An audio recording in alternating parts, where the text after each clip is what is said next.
The customer that refers me the most is the only customer that I've ever yelled at, and the business he owns I did not do a quality of earnings on. How the heck did that happen, Elliott? Well, I'm gonna break it down.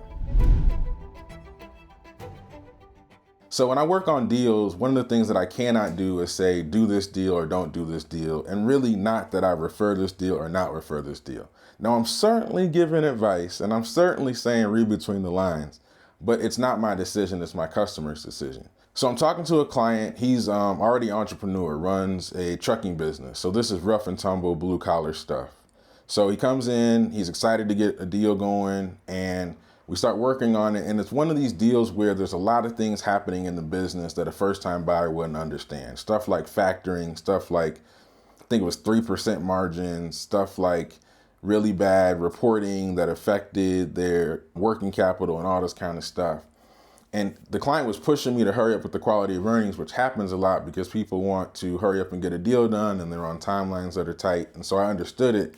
But there was one day I was in front of a Starbucks and I just said, man, this is the worst deal I've seen in 15 years.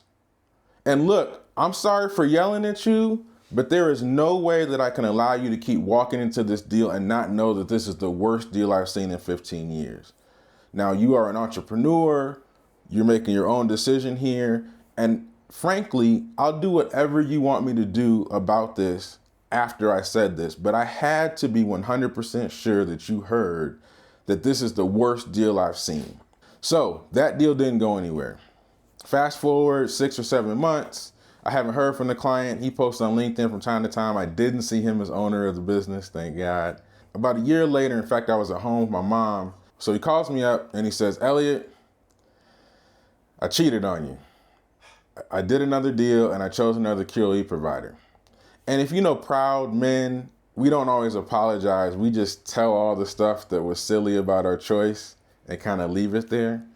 So the next hour was spent of this client telling me all the mistakes that were made and all the challenges that he was going through and all the ways he could have stayed out of this trouble, and that he was in a company where things were kind of falling apart all around him. And what he didn't say explicitly, but him and I both knew, is he was saying, Elliott, you would have caught this stuff. The other guy I paid didn't. So by saving that $5,000, he created $100,000, $500,000 of headache.